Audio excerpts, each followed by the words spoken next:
Good evening.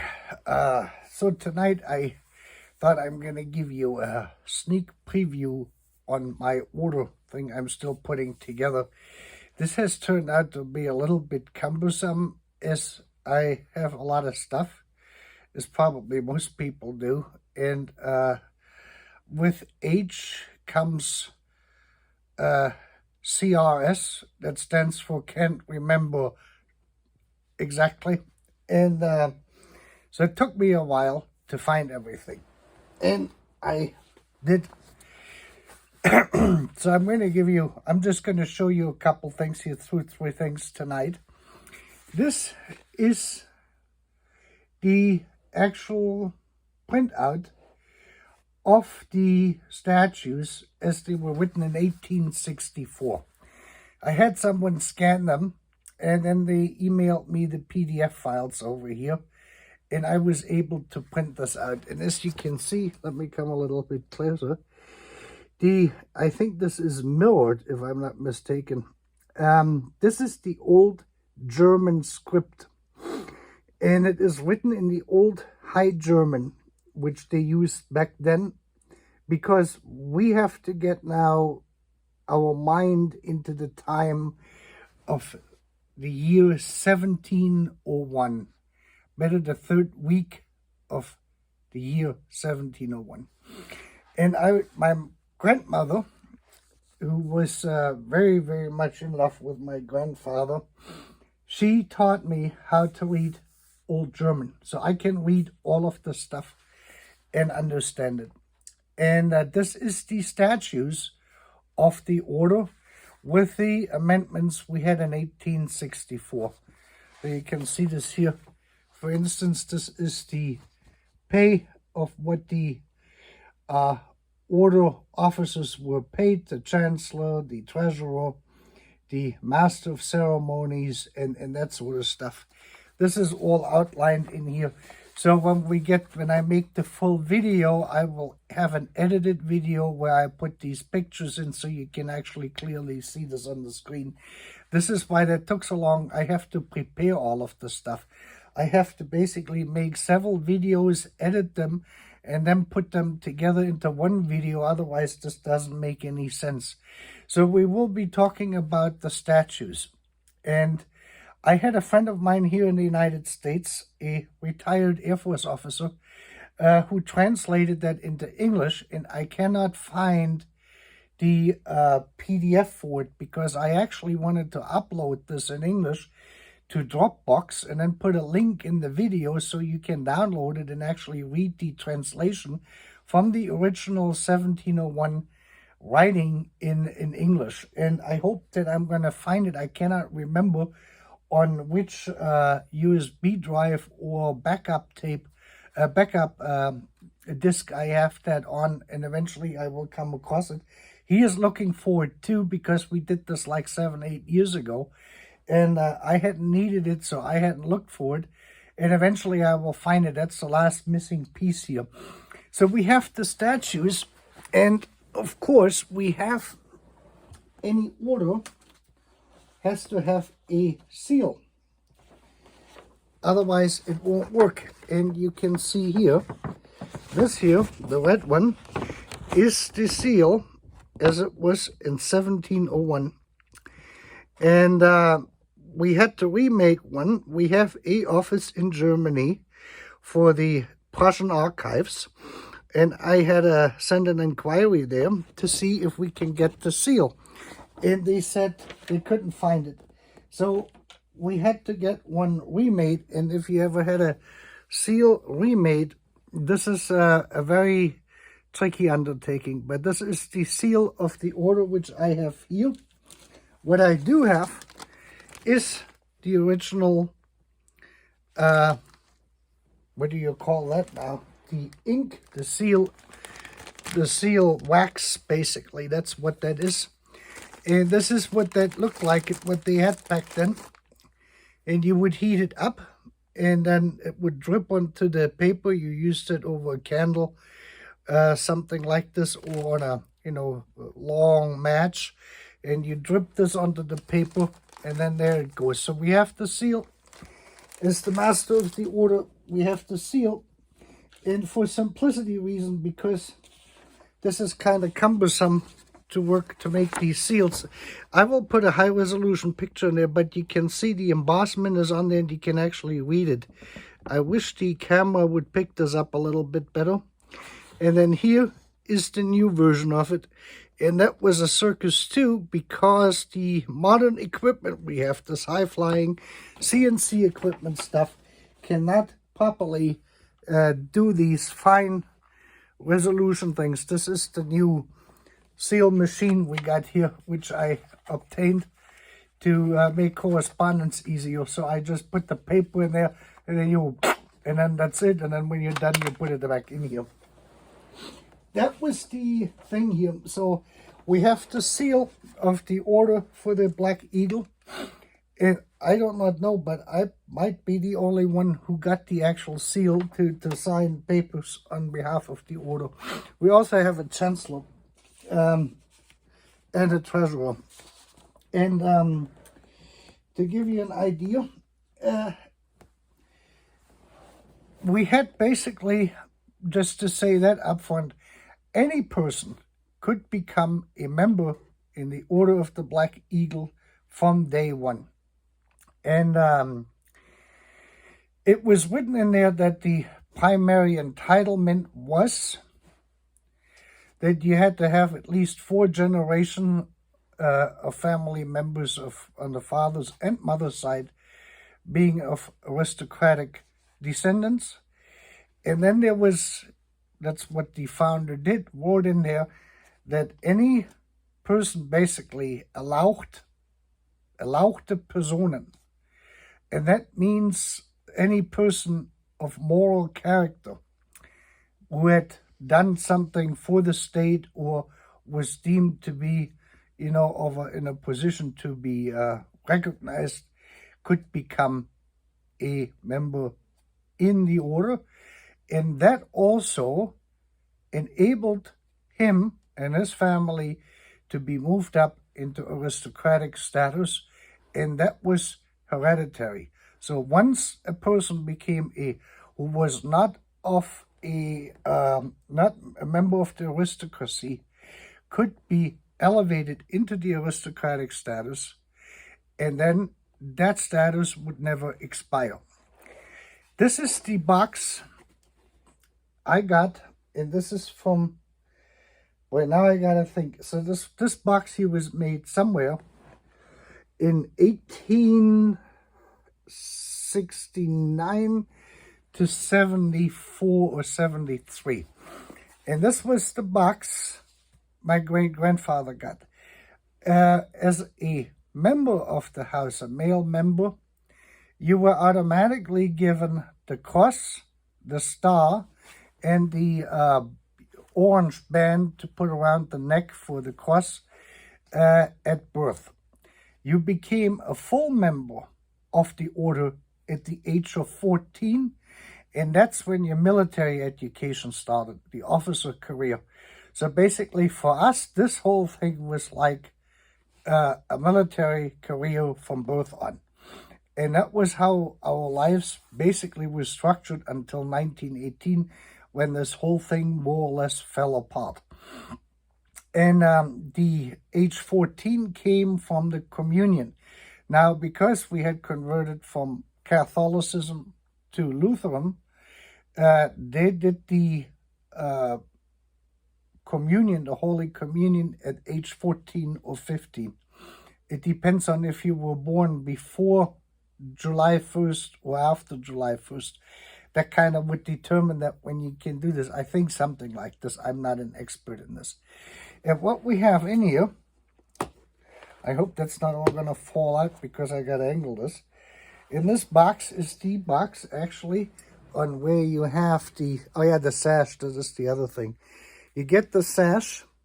This here is the necklace holder. Then you get the star. This here. This is massive silver.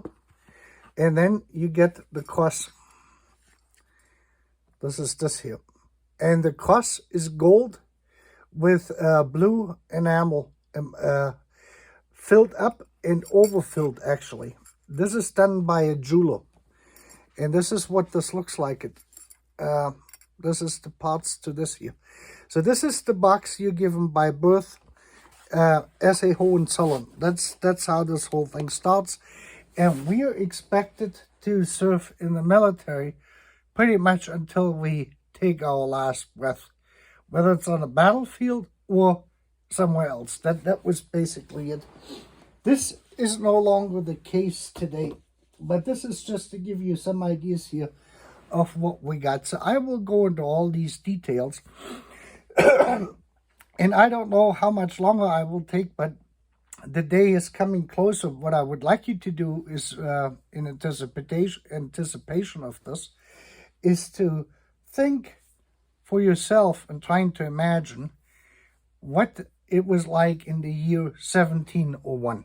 And there's one thing I need to say here is the when the order, that was it. So the day, our birthday of the order, so to speak, is January 17th of 1701. So that was 321 years ago. And the statues here now read the Royal Prussian Order of the Black Eagle. However, Friedrich, or Freddy, as we call him, was not yet the king, because that crowning took place on January 18th. The order was still under the previous form of government, just for a few hours. And there's a reason for this. And when I get into the order, then I will explain this. This did not entitle him to crown himself, but he did this with 30 electors, selected people, the night before the crowning. And the way our ceremonies usually work is that the investitures, or the order day, starts in the afternoon and it goes on until the wee hours of the morning with the celebrations and everything. So you're getting into the 18th, which is the birthday of the Kingdom of Prussia. That's basically on how this came about. So the order is one day older than the state of Prussia or the Kingdom of Prussia. That is important to know. So it wasn't a royal order when it started, and that is very, very important. We had several more orders which came into existence probably by 1745. Freddy lived until 1713, so he was only in charge of this for about 12 years.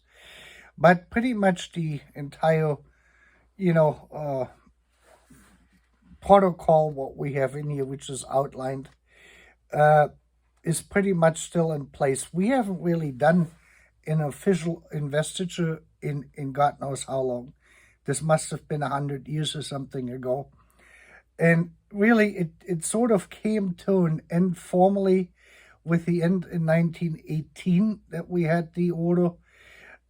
My great-grandfather, of course, and my grandfather, both of them were, because my grandfather was born in 1901 and my great-grandfather was born in 1874, they had gone through the regular investiture procedures and they had participated in the order day or the order night. The capital day, Capitel, that's how that is spelled actually. Capital day, that's capital like in a chapter day. That's how he kind of had phrased this. So when I referred to Freddy, I referred to Freddy as the king of Prussia who crowned himself. So that was, for us, it's just Freddy for simplicity reasons, because all these names everyone get, you can't remember one thing after 5 minutes. I can guarantee you this. And that was the beginning of the Order of the Black Eagle. And then, like I said, it was, first of all, it was a one-class order, and non-aristocratic people were able to actually be invited or be invested into the order. That was the big, big difference to most Catholic orders, whether religious Catholic orders or secular Catholic orders. That was a big, big difference. We will get into that too. Now, with this being said, there were multiple reasons why Freddie did this. He was a very smart man. He may have been flamboyant to a certain extent, which some people thought that was conflicting with the more humble, attitude required by Lutheranism and that sort of stuff. So he was more flamboyant, but he sure had the brains of all of the people. He had brains. This is something I wish some politicians had here in the United States and in Europe at this point, because it doesn't look like it. We'll get to that in a minute. And the reason why he did this was because the goals or the ideas he had and that was the reason basically why he crowned himself and elevated Prussia from a duchy to a kingdom, was to get the level of his people, the standard of living up. That was his primary goal. And the way he thought is clearly indicated here in the statutes of what his priorities were.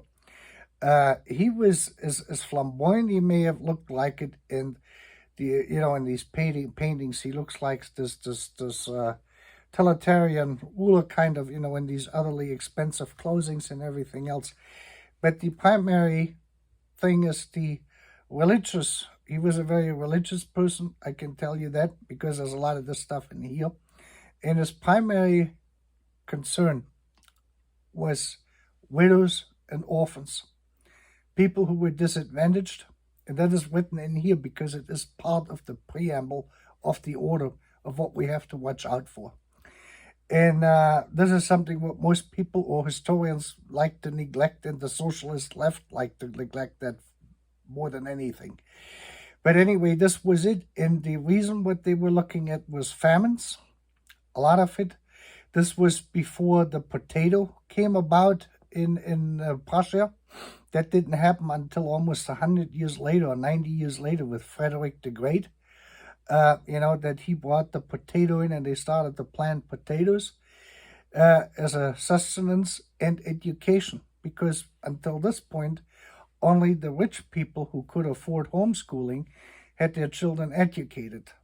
And the more money you had, is more education you had. With Freddie, the mandatory school system was established pretty much in the same way as you know it in the United States. That you had to go to school for 12 years. You have to thank Freddie basically for that, and everything else what came with it. They did it first 4 years for the grammar school basically, and then they extended it to 8 years. That means that the children were then 14. They had their Holy Communion, and they had completed the rudimentary school system, basically. And then it was if you went into the military and you became an officer, then you received additional 2 to 4 years of schooling, which also included then Latin and that sort of stuff. That was then basically the high school finished. So the officer, you were an officer by the age of 18, or if you were a soldier, you could enlist as a soldier in the Prussian army, and then get to, if you wanted to become an officer, enlist as an officer. That was possible. That was nothing required, but that you had the 8 years of prior education, basically. That was the requirement. And the Prussian army was what do you call it now? They were paid. So there was no conscripts in there. There was no mandatory draft or anything in Prussia at this time. That was a voluntary army, and the soldiers got paid. They had to, undergo a test, physical test, height, measurement, health, and all of the stuff before they could actually enlist into the service there. This was also the entire setup which evolved out of this, was also the German Prussian, or the Prussian officer Steuben, who came to the United States and helped Washington win the war against the British by basically writing up the military manuals and everything else then later on. Because Prussia started a little bit earlier than the United States the United States had just been discovered. Now, with this being said, I wanted to touch on the two subjects on oil and or energy in general, and the food issues, in relationship to the Ukrainian conflict or war. The war right now is really developing into a material orgy, basically. Now it depends on who can throw more equipment and man into the battlefield, and then it's going to be over when it is over. I found a video today on YouTube where the author of the video had done a tremendous amount of research. And what he was trying to find out was, he did that, I think, 6 weeks ago or so. He tried to find out how many storage locations for tanks the Russian Federation actually has. How many T-72s, T-80, whatever, T-84s, T-90s do they have? And how many of them could be, ready for combat? Because the numbers which are floating around is somewhere around maybe 3,000 on the 2,500 on the low side, as reserved to 20 to 30,000. So he found, what he did is he went through online forums. He obviously speaks fluent Russian, and he can read fluent Russian, of the Russian military, and he found out all the different installations. And he also found out on how the Russians actually circumvented arms control by reassigning and renaming certain battalions and divisions and that sort of stuff. They became then they went from a tank division into a motorized infantry division, for instance, even though they were still the same, tanks in there, but they renamed them. In this way they got out of arms control limitations that he found out. And he found a total of 20 storage sites, and he basically presented every one of them from the Google pictures and on Google Earth. You can go back in time. You can see when these pictures were taken for that location. And some of it you can go back 50 years. Some of them you can go back 10, 20 years. And you can see, has the site increased or decreased? So he found 5 sites which were completely closed down. Other sites expanded, and then other sites basically stayed same for the last 15 years or so at the same size. He came out with a total number of 6,000 tanks which are parked there across Russia. And out of those 6,000 tanks, from as good as these pictures could be evaluated, this is now a combination out of T-72s, T-84s, and T-90s. He guessed him, or he would say that 3,000 could be battle ready, and the other 3,000 either have been already cannibalized, or they're just so dilapidated that they cannot be easily fixed, which would be more time consuming. They could be possibly repaired, repainted, rebuilt, and everything, but that wouldn't happen very quickly. So 3,000 could be, with minimal maintenance, easily shipped into the battlefield. And this is widespread out for the majority. It is past the Ural Mountains towards Vladivostok, in that center section. That's where all these tanks are. And every tank storage facility they have is an open field and a covered area, both 50-50. So you couldn't really see what was in the covered areas, but looking at the size and what they're doing there, is you can guesstimate this pretty well, because most of these covered areas with buildings are tank, basically repair facilities, where they can actually work on the tanks and rebuild them. So the storage is outside, the tanks are repaired inside, and they all have a railroad connection, which means they can be easily loaded up on rail and shipped off pretty much within hours, for those which are ready. I would say to mobilize something like this a week or so at the very most, and you can have 100, 200, 500 tanks out of each of these facilities ready for deployment, and that will add up somewhat to a number around 3,000. So, and then the Russians are going to be depleted. The other thing is he pointed out in this is that the average build time of a T-72, or the Soviet Union was able to build about 1,600 T-72s, and now they're down to about 360 a year of the T-90s or the newer tanks what they're building.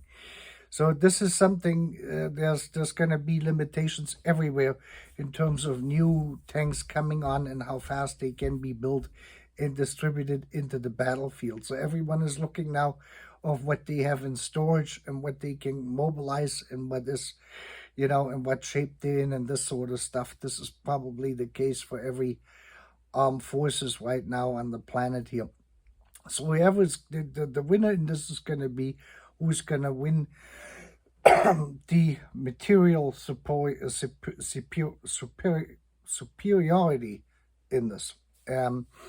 Now, the other thing is, what I wanted to point out here is with the food shortages, which, is anticipated. And some countries are feeling this already because they're not getting the grain, the wheat they need to make bread, especially in Northern Africa and other parts of the world. Because they're usually getting it from the Ukraine or from Russia, and that is sort of all disrupted at this point. Our esteemed leadership here in this country, boy, that is not a picture of mental health, I can tell you that much, what we got at the moment. So Biden flew to Iowa, I think it was last week or the week before last, and he announced that in order for us to get the oil price down, was that he's going to increase the ethanol from 10% to 15%. Now, with that being said, that means that more grain, which is grown here in the United States, is going to go into distillation to be delivered to the refineries to be mixed into the gasoline. With that being said, that means that our food prices here in the United States are going to go up. Before that, he went and he said he's going to release 20 million barrels, if I'm not mistaken, of the strategic oil reserves. Now, for that, you have to know is they're somewhere out in the mountains out west in some caves. They have filled up caves out there with like 50 million or 100 million barrels of oil. God knows how long ago. That is piped up and it can be pumped out. And then they have a pipeline which feeds this to the various different refineries. They can deliver that. The problem with this is that this system was developed in the 1970s. And the oil, the crude oil they got in there, is pretty much that old because it has never been replaced. So it was bought at 50 cents, $1, $2, $3 a barrel. Next to nothing in comparison to today's prices. And because the administration, I think this was done under President Ford, they bought the cheapest oil, crude oil they could get, and that got them the crude oil with the highest sulfur content. And the problem with high sulfur oil, crude oil, is the refineries have a problem with this because the sulfur corrodes the equipment. It is highly corrosive. So as more sulfur crude oil has in the process of converting it by the catalytic cracking and then the later refining process, that causes a greater wear on the refineries. So the U.S. refineries almost went into a shell shock when he said he's going to release 20 million barrels of the stuff, which means that is going to take the already aging refineries. This is going to finish the refineries off here. And how they're going to deal with this, I don't know yet.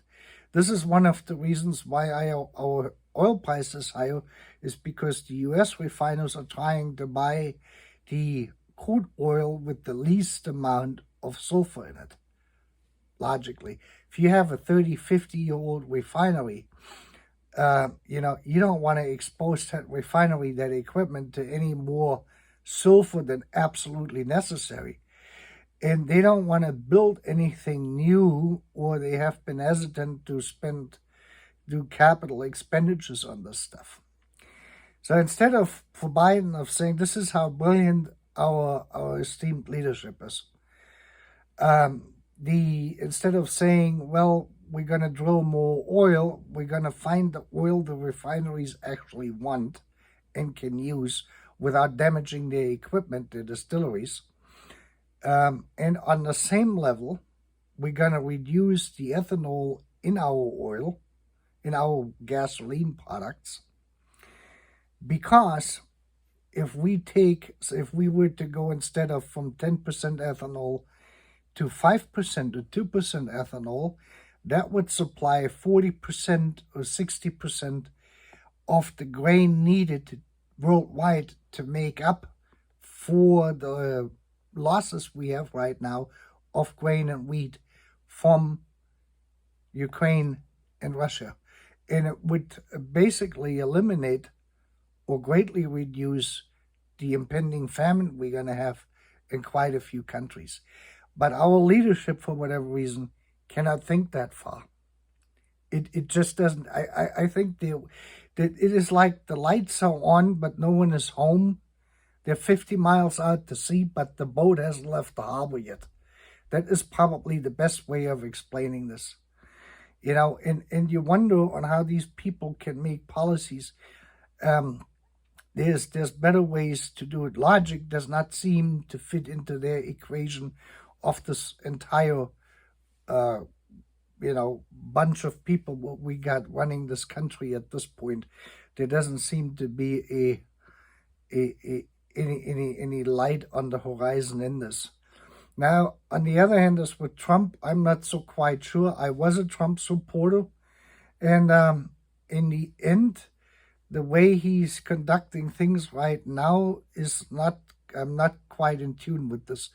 From what it was in 2016, and so is the Republican Party. I'm at odds right now with both of those entities as well, because no clear leadership or ideas have come out of the Republican Party at this point, except that it is, some nationalism kind of stuff. But there's no real foresight in any of this. It's all emotional driven, without any real strategy in there on how you actually fix all of the stuff what needs to get fixed. So this was my take on this. America could solve the impending food crisis by going to less ethanol and getting more cheaper oil.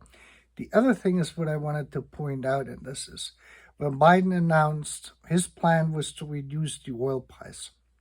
When he announced that he's going to release that high sulfur oil out of the stockpile, the oil price actually increased by $2 to $3 a barrel, because everyone on this planet obviously knows that the U.S. cannot handle high sulfur oil in their refineries, except for Washington. That drove it up. What is controlling right now the price of oil is whether or not Shanghai is going to fully reopen. Shanghai or anything in China closes down. China, the action of the Chinese government or local governments is literally in control of our oil price at the moment. They're telling the world that one large city like Shanghai with 20, 30 million people is going to go on lockdown. The oil prices plummet by $10 to $15 a barrel. As soon as they say, well, it's going to get better, then the oil price starts to get up.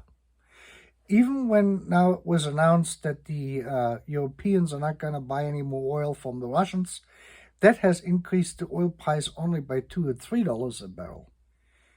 They say to reopen Shanghai, the oil price goes up by $10 a barrel. This is the driving force behind oil is China. I do not know how many vehicles China has at the moment. They have 1.5 billion people. That's where all the car sales are happening, compared globally on the biggest market. The hottest market for cars is China. It has been. I don't think that this has slowed down. And they're probably selling by far more new vehicles over there than what they're doing here in the United States or in Europe. So this is something we have to watch for. The energy shock over in Europe is going to play out more or less in the natural gas sector. That is going to change things around. And the oil price, because the Russians are going to find probably someone who's going to buy their oil. Probably the Chinese. That would be my guess. And that is really the driving factor in this whole thing. The only option you have is to put OPEC. Really is the big winner in this right now with this whole high oil price. So are the American oil companies, or anyone who basically drills for oil, you pumps oil. The only way you're going to get the oil price down significantly is by really, really increasing the overall production. And the only institution which could really alleviate that oil shortage is Saudi Arabia and OPEC, since these are the biggest oil producing countries, basically. And until that comes, we haven't heard Biden go to OPEC and give them a lecture over there of what they need to do with the oil prices, or fly over to Saudi Arabia and sit down with the Saudi Arabian king and tell them, look, we got this and this problem. We need to do this, that, and the other thing. And you guys have to be okay, say like with $75 or $50 a barrel, but start pumping so we get the high quality oil we need, and we don't ruin our remaining refineries because they haven't built any refineries. That is really the strategy which should have been implemented in this. Europe is a little bit different with this, the way that is set up, but this is what's affecting us here in the United States. So with some foresight and some brains, you could probably very well circumvent all of these fallouts of the Ukrainian war until that is resolved in one way, form, shape, or the other. And with this, you have a great evening.